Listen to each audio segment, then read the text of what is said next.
Okay, so या टॉपिकमध्ये आपण बघणार आहोत हायजीन आणि हेल्थ. खूप महत्त्वाचा टॉपिक आहे for any beauty salon owner किंवा एनी थेरपिस्ट. कारण आपला जो बिझनेस आहे किंवा आपलं जे काम आहे, एक हॉस्पिटलच्या लेवलची स्वच्छता आपल्याला मेंटेन करायला लागते. कारण लोक आपल्याकडे स्किन ट्रीटमेंटसाठी, हेअर ट्रीटमेंटसाठी येतात. कधी कुठल्या तरी ट्रीटमेंट करताना कट जाऊ शकतो, लाईक मॅनिक्युअर करताना काहीतरी तुम्ही एक क्युटिकल रिमूव्हर वगैरे यूज केलं आहे, किंवा क्लायंटचा ॲक्ने ब्रेक होतो, रक्त येतं आणि आपण ते कशातून तरी पुसतो.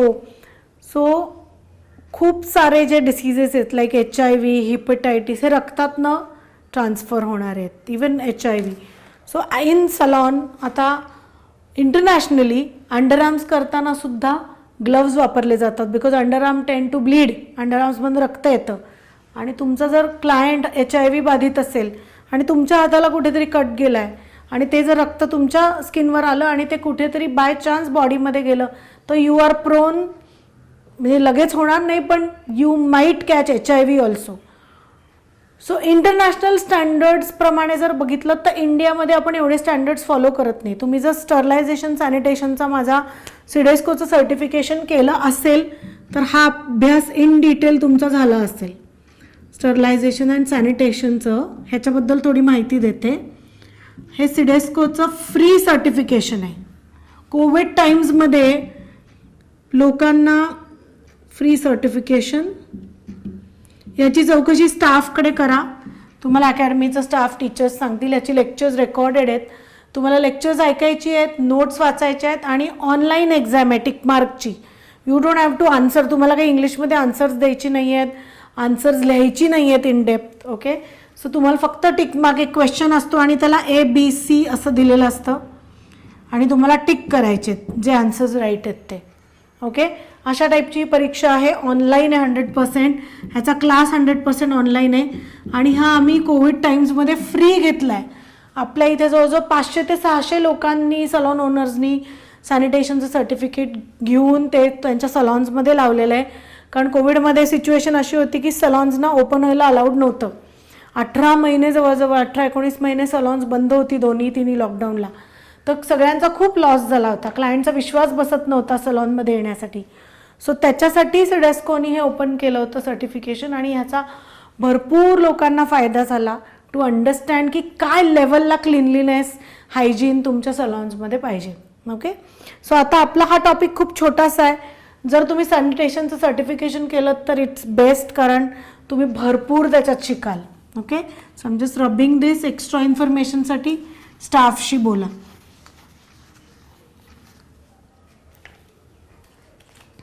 सो स्वच्छता आणि आरोग्य, हायजीन अँड हेल्थ, आरोग्यपूर्ण असे उत्तम जीवन जगण्यासाठी तसेच आपल्या व्यवसायानिमित्त ज्या लोकांचा समाजातील विविध व्यक्तींशी अगदी जवळून संबंध येत असतो, अशा प्रत्येकास आरोग्यशास्त्राचे ज्ञान असणे अत्यंत आवश्यक असते. आरोग्यशास्त्र, हायजीन हे चांगल्या आरोग्यपूर्ण सवयींशी निगडीत असते आणि यामध्ये 2 भाग असतात.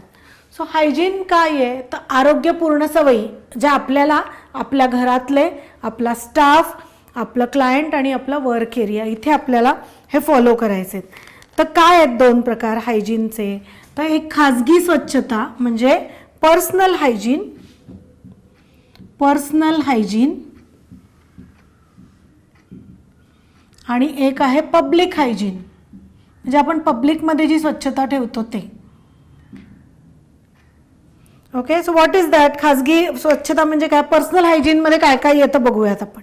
यामध्ये स्वतःच्या आरोग्यपूर्ण सवयींची माहिती तुम्हाला दिली असते. त्याच्यात काय की रोज स्वतःची स्वच्छता करणं. सो ॲज अ ब्युटिशियन तुम्ही स्वतः क्लीन राहणं खूप इम्पॉर्टंट आहे. काय काय आहे त्याच्यात? तर स्वतः रोज आंघोळ करणं, अंडर गार्मेंट्स रोज धुतलेले घालणं, दात तोंड स्वच्छ ठेवणं, कारण आपण क्लायंटशी बोलताना, मसाज करताना, मेकअप करताना श्वासोश्वासातनं घाणवास क्लायंटला येऊ शकतो. दातांची नीट काळजी घेणं, रोज 2 ते 3 वेळा दात घासणं, दातांचं रेग्युलर चेकअप करणं, तीव्र वासाचे पदार्थ खाण्याचे टाळणं म्हणजे कांदा, लसूण वगैरे इत्यादी. हे झालं आपलं public personal hygiene. Okay, so कधी तर कोविड नंतर बरेच जण मास्क लावायला लागलेत आणि अजूनही लावतात. आता 2023 काही लोकांनी मास्क लावणं बंद केलंय. कोविडच्या आधी 20 वर्षापासून त्याच्यापेक्षा जास्त 20-22 वर्षापासून आम्ही मास्क लावूनच फेशियल करतो आमच्या क्लायंटला. ओके, सो हे नवीन नव्हतं आमच्यासाठी कोविडमध्ये हे ट्रान्झिशन ॲक्सेप्ट करणं, कारण कितीही केलं तरी मसाजचं प्रेशर देताना श्वास उश्वास क्लायंटच्या तोंडावर येणं, वास येणं, ही खूप अनप्लेझंट एक्सपिरियन्स आहे क्लायंटसाठी. सो हे महत्त्वाचं आहे. तुम्ही जर दुपारी जेवताना कांदा लसणाचं काही खाल्लं, आलं लसणाचं वाटण आहे त्याला, फिश खाल्लात, नॉनव्हेज खाल्लं, जनरली नॉनव्हेज आणि फिश सलॉन्स आणि स्पाजमध्ये अलाउ करत नाही, कारण त्याचा एक स्मेल आतमध्ये AC मध्ये राहतो, कारण प्रत्येक ठिकाणी काही ओपन स्पेस नसते जेवायला, सो तो वास खूप राहतो. आणि आलं लसणाचा वास तुमच्या हाताला राहतो आणि जो मसाज करताना तुमच्या क्लायंटला येऊ शकतो. सो इतका बारीक लेवलला तुम्हाला काम करायचं तर तुमचे सक्सेसचे पॅरामीटर्स खूप मायन्यूट आहेत. सक्सेसचे पॅरामीटर्स म्हणजे मोठं सलॉन, खूप स्टाफ, खूप ॲडव्हर्टिजमेंट, बिलकुल नाही. या छोट्या छोट्या गोष्टीत जर तुम्ही फॉल्टर झालात तर पुढे तुम्हाला प्रॉब्लेम्स येतात, क्लायंट कमी होऊन जातं. क्लायंट सांगता अरे स्टाफ ठीक आहे पण अंगाला वास असतो स्टाफच्या, घामटलेले कपडे असतात, स्टाफ नाकाला हात लावतो, केस डोक्यात खाजवतो, तसंच आमच्या अंगाला हात लावतो. हे ॲज अ ओनर किंवा तुम्ही जर स्टाफ म्हणून ऐकत असाल तर you have to be extremely careful. शिंकताना खोकताना सुद्धा हात पूर्ण तोंडावर ठेवून शिंकणे आणि ते आलेले जंतू हातावरचे पूर्णपणे वॉश करणे. लोकांना खूप घाण सवय लागली आफ्टर कोविड इज फक्त सॅनिटायझर लावायचा, हात धुवायचे नाही. ते मिलियन्स ऑफ जंतू असतात आणि तुम्ही असंच खोकून किंवा शिंकून तुमच्या क्लायंटला किंवा कोणालाही घरातल्या मुलाला किंवा कुठल्या याला हात लावलात तर ही सर्दी खोकला ही सतत सतत सतत रोटेट होत राहतं.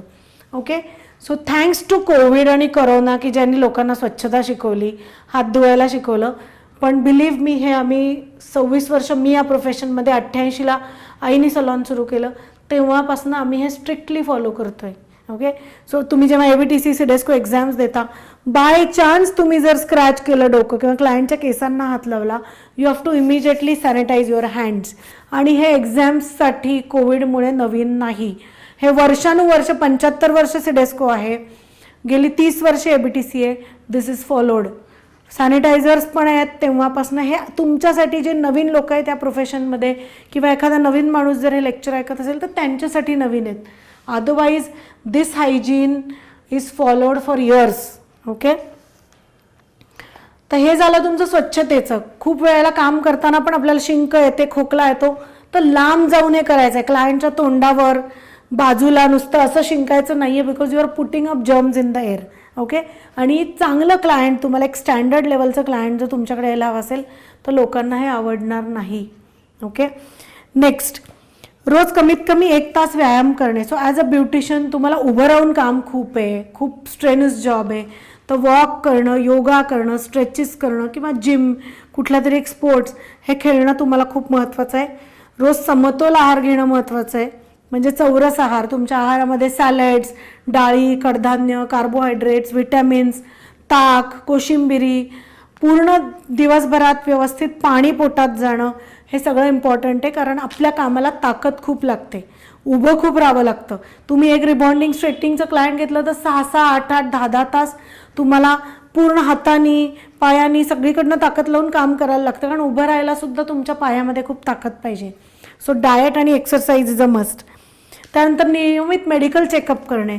जर तुम्हाला काही सर्दी खोकला झालं, काही इन्फेक्शन झाली तर चेकअप करणं इम्पॉर्टंट आहे, कारण खूप क्लायंट्सच्या सानिध्यात आपण असतो. कोण TBचे पेशंट्स आहेत, कोण ॲस्थमा पेशंट्स आहेत, यू डोंट नो कुठले रोग तुम्ही कधी कॅच करता. So just be careful. रोज योग्य तेवढी विश्रांती, झोप घेणं महत्त्वाचं आहे. सो आपण फोनची बॅटरी लो झाली की काय करतो, फोन चार्ज करतो, राईट. सो झोप ही आपल्याला चार्जरचं आपल्यासाठी काम करते. So your body gets charge to the circadian rhythm. Circadian rhythm म्हणजे काय? तुम्ही म्हणाल की मी रात्री 12ला झोपून सकाळी 9ला उठते, माझी 9 तास चांगली झोप होते. No, this is a wrong circadian rhythm. Okay, तुम्ही 10ला किंवा 9ला झोपून लवकर उठा, you follow the natural circadian rhythm. So circadian rhythm disturb झाला की काय होतं, तर सगळ्यात पहिले बॉडी ॲसिडिटी वाढते, तुमची स्किनला डार्कनेस येतो, उन्हात गेलात की टॅन होता तुम्ही लवकर. त्याच्यानंतर ॲसिडिटी वाढल्याने काय काय आजार होतात, तर BPचा त्रास होतो, काही लोकांना डायबिटीज होतो, stress related, anxiety. So circadian rhythm हा तुमचा very very important as a beautician काम करताना. ओके, त्याच्यानंतर योग्य तेवढी विश्रांती, झोप. इन केस खूप काम झालं तुमचं सलॉनमध्ये आणि तुम्हाला माहिती आहे दिवसभर पण मला खूप अपॉइंटमेंट आहे, तर थोडे स्ट्रेचिंगचे एक्सरसाइज करा सलॉनमध्ये. शक्य झालं तर 2 ट्रीटमेंटच्या मध्ये तुमच्या इथे बेड असेल किंवा काही एरिया असेल तिथे थोडा वेळ पाठ टेका, बॅक बेंडिंगचे एक्सरसाइज करा, नेक एक्सरसाइजेस करा. कारण आपला बराच ब्युटिशियन्सचा ताण इथे मानेवरती 7 सर्वायकलला येतो आणि मग नंतर खूप ब्युटिशियन्स तुम्ही पाहिलं असतील मानेला पट्टा लावून काम करतात किंवा मग लवकर सलॉन बंद करतात. तर तुम्ही गुड पोश्चरचा जर टॉपिक माझा नीट ऐकला असेल त्याच्यात मी सांगितले की 30-30, 40-40 वर्ष लाईफ नाही आहे या प्रोफेशनचं काम करण्याचं. माझं हे 26 वर्ष पूर्ण 27वं वर्ष या प्रोफेशनमध्ये, पण मला थँकफुली टचवूड अजून कुठलंही स्कलशी रिलेटेड किंवा बोनशी रिलेटेड मस्क्युलर काही पेन्स किंवा प्रॉब्लेम नाही. कारण माझं पोश्चर व्यवस्थित असतं काम करताना, बॅलन्स असतो वेटचा दोन्ही पायावर, मी बऱ्यापैकी रेग्युलर एक्सरसाइज करते, डाएट व्यवस्थित असतं, झोप व्यवस्थित असते. तर हे सगळं तुमचं नीट असेल तर तुम्ही लॉंग टर्म आणि चांगलं फ्रेश माइंड आणि बॉडीने काम करू शकता. त्याच्यानंतर काम करताना, बसताना, उभं राहताना योग्य पद्धतीचा अवलंब करणे, ताठ उभे राहणे, पोक न काढता बसणे. सो तुम्ही सारखे हंच करत असाल, हंच बॅक असेल तर it is going to come on your back pain. किंवा तुम्ही जेव्हा उभं राहताय सो तुम्ही उभं कसं राहिलं पाहिजे तर शोल्डर डिस्टन्समध्ये तुमचे पाय पाहिजेत. सो हेअरकट करतानाही तुम्हाला शिकवलं की असं बेंड होऊन काम करायचं नाही, have to bend in the knees and work. Massage करताना तुम्हाला शिकवलं की एक पाय पुढे एक पाय मागे आणि तुम्ही बॉडी कशी मूव्ह करणार आहात वाईल युअर मसाजिंग. हे जर छोटे छोटे तुम्ही पोश्चरची काळजी पर्सनल लेवलला घेतली नाहीत तर nobody can help you. Doctor तुम्हाला ट्रॅक्शन लावतील, औषधं देतील, घरी बसा सांगतील, your work will stop. So ज्यांना स्टँडिंग जॉब खूप आहे, तुम्ही हेअर ड्रेसर असाल, ब्युटिशियन असाल, whatever, you have to stand properly. Okay, त्या परफेक्ट तुम्हाला पोश्चरमध्येच उभं राहणं महत्त्वाचं आहे. प्रत्येक ट्रीटमेंट पूर्वी व ट्रीटमेंट नंतर हात डेटॉलनी, हँडवॉशनी व्यवस्थित धुवायचे. ओके, कारण क्लायंट्सच्या स्किन किंवा हेअरमधले जंतू तुमच्या नेल्समध्ये असतात. दॅट्स वाय ब्युटिशियन्सना कधी नेल ग्रो करायला अलाउड नाही आहे. नेल आर्टिस्ट तुम्ही असाल तर it's okay, you are allowed to grow nail, but if you are a hairdresser, if you are a beautician, makeup artist, international norms pramane, I am a CDSCO examiner and a CDSCO school owner, you are not allowed to grow the nails. तुम्ही कधीही माझी nails बघितली तर छोटी असतात. Y? Because क्लायंटचा dandruff, ॲक्नेचे जंतू हे आपल्या नेल्समधनं दुसऱ्या क्लायंटला ट्रान्सफर होणार आहेत किंवा तुमच्या बॉडीमध्ये येणार आहेत. सो एव्हरी डे तुम्ही काय करताय, घरात कुकिंग करताय, तुम्ही नेलपेंटचेच हात आहेत. Your nail paint has so many poisonous substances. Okay, नखं घाण आहेत तुमची आणि तुम्ही तसंच काहीतरी पिठामध्ये हात घालताय, भाजी करताय किंवा काहीतरी लहान मुलांना फीड करताय. तुम्ही काय करताय, अननोईंगली सगळी घाण त्यांच्या पोटामध्ये घालताय. सो व्हेरी व्हेरी इम्पॉर्टंट तुमचे नेल्स छोटे असणं, प्रत्येक ट्रीटमेंट नंतर हात स्वच्छ धुणं, use a manicure brush, nails जेवढे साईड एरियाज आहेत तेवढ्या क्लीन करा and you will be good. त्यानंतर एकमेकांचे काही गोष्टी वापरायच्या नाही, एकमेकांचे कंगवे, एकमेकांचे लिपस्टिक्स. ओके, तुम्ही जर सलॉनमध्ये काम करता किंवा तुम्ही स्वतः मेकअप आर्टिस्ट आहात किंवा हेअरस्टायलिस्ट वॉटेवर, तुमचा एक वेगळा किट पाहिजे. आपल्या क्लायंटना 100 क्लायंटना आपण जी लिपस्टिक वापरतोय ती आपण वापरायची नाही. कारण लोकांना भरपूर प्रकारचे डेंटल रोग असू शकतात किंवा इंटरनल बॉडी काही रोग असू शकतात. म्हणून लिपस्टिकसुद्धा आपण स्पॅच्युलावर काढून लावायला सांगतो. वाय? म्हणजे ती एकमेकांच्या लिपवर लावून ती खराब होत नाही. सो कुठल्याही प्रॉडक्टमध्ये आपण हात डिप करत नाही बिकॉज हाताचे जंतू प्रॉडक्टमध्ये जातात. कुठलाही मेकअप प्रॉडक्ट आपण डिरेक्टली लावत नाही. वाय? स्पॅच्युलावर का काढतो? To avoid the transfer of germs. So personal hygiene शिकवायला गेलं तर एक अख्खा दिवस मी शिकवू शकते. म्हणून मी तुम्हाला सांगितलं सॅनिटेशन स्टरलायझेशनचा कोर्स करा. तुम्हाला छोट्या छोट्या गोष्टी कळतील. आपण बाहेरनं आणलेली बॅग गादीवर ठेवतो, डायनिंग टेबलवर ठेवतो, ओट्यावर ठेवतो आणि आपण किती जंतू आपल्या घरात अननोईंगली आणतो आणि इम्युनिटी लो करत असतो. सो तो कोर्स नक्की करा, इट्स फ्री आणि you will be perfect in the hygiene part. त्यानंतर आहे सामाजिक स्वच्छता. म्हणजे कुठली? तर पब्लिक हायजीन. ओके, पब्लिक हायजीनमध्ये काय होतं तर सरकारकडनं म्हणजे आरोग्य खात्याकडनं, महानगरपालिकेच्या खात्यातून लोकांच्या आरोग्य रक्षणासाठी खबरदारी घेतली जाते. मग त्याच्यात काय काय आहे? हवेचे प्रदूषण नियंत्रित ठेवणे, स्वच्छ पाणी पुरवठा करणे, केर कचरा सांडपाणी व्यवस्थित विल्हेवाट लावणे. सो बेसिकली कॉर्पोरेशन रिलेटेड ज्या काही ॲक्टिव्हिटीज आहेत त्या, वैद्यकीय सेवा उपलब्ध करून देणे, भेसळ नसलेले अन्नपदार्थ पुरवणे, रोगप्रतिकारक लसी पुरवणे. सो आता कोविडची लस बघितली असेल तर फ्री होती, किंवा पोलिओ डोस हा फ्री आहे गव्हर्नमेंटने दिलेला. साथीचे नियंत्रण ठेवणे, त्यानंतर कुपोषण टाळण्यासाठी उत्तम दर्जाचे अन्न, laboratory tested cosmetics, food items देणं, हे सगळ्या गव्हर्नमेंट ड्युटीज आहेत. सो पब्लिक हायजीन गव्हर्नमेंट बघतं, तुमचं कॉर्पोरेशन महानगरपालिका पब्लिक हायजीन बघतं. सो आपण का शिकतोय हे आपल्याला माहिती असणं खूप इम्पॉर्टंट आहे, कारण आपण बरेच प्रॉडक्ट डिस्पोज ऑफ करतो. आपण वॅक्सिंगच्या स्ट्रिप्स कचऱ्यात टाकतो, केस टाकतो, त्याच्यानंतर आपण कलरच्या ट्यूब्स टाकतो. आपण जेव्हा क्लायंटचे केस वॉश करतो तेव्हा खूप सारे केमिकल्स आपल्यामुळे नाल्यांमध्ये जात असतात, ते समुद्राला मिळतात, नदीला मिळतात. We are adding so much of pollution to the rivers, sea. आणि तुम्ही जेव्हा आयर्न करता, ब्लो ड्राय करता, फ्युम्स तुम्ही किती येताना बघितलं असेल. So everything is added to the pollution. So you have to as a एक सुजाण नागरिक तुम्हाला माहिती पाहिजे की आपण सुद्धा पोल्युशनमध्ये खूप कॉन्ट्रीब्युशन करतो ॲज सलॉन ओनर्स.